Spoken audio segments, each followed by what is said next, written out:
ഇതുപോലുള്ള കണ്ണടയിൽ ഡിസ്പ്ലേ വന്നു കഴിഞ്ഞാൽ എങ്ങനെ ഉണ്ടാവും? അതാണ് ഇപ്രാവശ്യത്തെ മെറ്റ കണക്റ്റിനകത്ത് മാർക്ക് സുക്കർബർഗ് അവതരിപ്പിച്ച കേട്ടോ. ഈ ഒരു കണക്റ്റിനകത്ത് 3 ഡിഫറൻറ്റ് പ്രോഡക്റ്റുകളാണ് അവതരിപ്പിച്ചിട്ടുള്ളത്. കഴിഞ്ഞ വർഷം നിങ്ങളെല്ലാവരും കണ്ടിട്ടുണ്ടായിരിക്കും, മെറ്റയുടെ ഒരു ഗ്ലാസ് ഇറങ്ങിയിട്ടുണ്ടായിരുന്നു.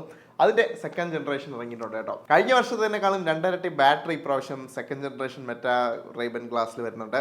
3K വീഡിയോ റെസൊല്യൂഷനാണ് വരുന്നത്. കോൺവെർസേഷൻ ഫോക്കസ് എന്ന് പറയുന്ന പുതിയൊരു ഫീച്ചർ വന്നിട്ടുണ്ട്. അതായത് നമ്മൾ സംസാരിക്കുന്നതിൻ്റെ ഇടയിൽ തന്നെ നമ്മൾ ആരാണോ നമ്മളോട് സംസാരിക്കുന്നത് അവരുടെ കോൺവെർസേഷൻ മാത്രം കേൾക്കാൻ പറ്റുന്ന രീതിയിലുള്ളൊരു കോൺവെർസേഷൻ ഫോക്കസ് എന്ന് പറയുന്ന പുതിയൊരു ഫീച്ചർ ഇൻട്രൊഡ്യൂസ് ചെയ്തിട്ടുണ്ട്.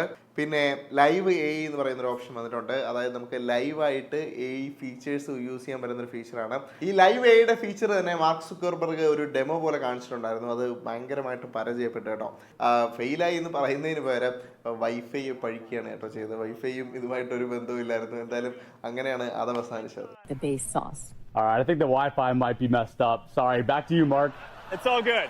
റേബനിന്റെ സെക്കൻഡ് ജനറേഷൻ മെറ്റ ഗ്ലാസിന് $379 കേട്ടോ പ്രൈസ് ചെയ്തിരിക്കുന്നത്. അത് കഴിഞ്ഞാൽ ഓക്ലയുടെ മെറ്റ വാൻഗാർഡ് എന്ന് പറയുന്ന ഒരു ഗ്ലാസ്സാണ് അവതരിപ്പിച്ചിട്ടുണ്ടായിരുന്നത്.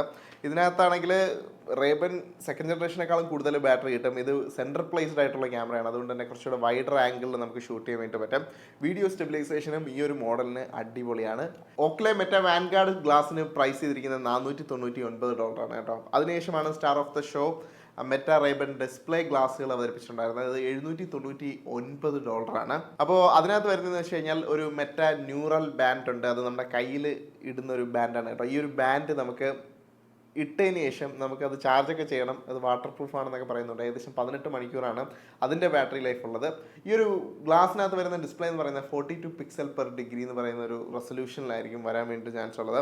അതുപോലെ തന്നെ ഈ ഒരു ഗ്ലാസ്സിനകത്ത് തന്നെ 5000 നിറ്റ്സിൻ്റെയാണ് ബ്രൈറ്റ്നസ് കൊടുത്തിട്ടുള്ളത്. ഈ ഒരു ഡിസ്പ്ലേ നമ്മുടെ കണ്ണാടിയുടെ നടു സെൻറ്ററിലല്ല വരുന്നത്, ഒരു സൈഡിൽ ഓഫ് സെൻറ്റേഡ് ആയിട്ടാണ് വെച്ചിട്ടുള്ളത്. അത് കഴിഞ്ഞ് പിന്നെയും ഒരു ഡെമോ കാണിച്ചിട്ടുണ്ടായിരുന്നു, അതും ഫെയിലായി കേട്ടോ. അതിനുശേഷം ഒരു റിയൽ ലൈഫ് സബ് ടൈറ്റിൽസ് പോലൊരു സംഭവം നമുക്ക് ചെയ്തിട്ടുണ്ടായിരുന്നു. അതായത് ഗ്ലാസ്സിലോട് നമ്മൾ മറ്റൊരാളെ മറ്റ് സംസാരിക്കുന്ന സമയത്ത് അവർ പറയുന്ന കാര്യങ്ങൾ നമ്മുടെ കണ്ണാടിയിൽ നമ്മുടെ ലാംഗ്വേജിൽ ഇങ്ങനെ എഴുതി കാണിക്കും കേട്ടോ.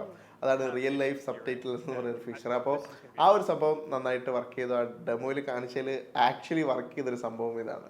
ഈ കണ്ണടയിലൂടെ എടുക്കുന്ന ഫോട്ടോസും വീഡിയോസും ഒക്കെ നമുക്ക് കണ്ണടയിലെ ഡിസ്പ്ലേയിലൂടെ തന്നെ കാണാനും അതുപോലെ തന്നെ ബ്രൗസ് ചെയ്യാനും ഒക്കെ സാധിക്കും. ഈ ഒരു കണ്ണടയ്ക്ക് അവർ പ്രൈസ് ചെയ്തിരിക്കുന്നത് $799 കേട്ടോ. വളരെ നിസ്സാരമായിട്ട് പറഞ്ഞു കളഞ്ഞു. എന്നാലും വളരെ ഇന്നോവേറ്റീവ് ആയിട്ടുള്ള ടെക്നോളജിയാണ്. കുറച്ച് വ്യത്യസ്തമായിട്ട് തന്നെ റേബൻ മെറ്റ ചെയ്യുന്നുണ്ടെന്നുള്ളത് സത്യാവസ്ഥയാണ്. അവസാനമായിട്ട് ഹൊറൈസണിലെ കുറച്ച് മാറ്റങ്ങൾ വരുന്നുണ്ട്. ഹൊറൈസൺ TVയും അങ്ങനത്തെ സംഭവങ്ങളൊക്കെ അവതരിപ്പിച്ച് ഈ ഒരു കീ നോട്ട് നിർത്തുകയായിരുന്നു. എന്താണ് നിങ്ങളുടെ ഇതിനെ പറ്റിയിട്ടുള്ള അഭിപ്രായം എന്ന് താഴെ കമൻറ്റ് സെക്ഷനിൽ പറയുക. നിങ്ങൾ ഈ ഒരു മെറ്റ ഗ്ലാസ് വാങ്ങിക്കുമോ?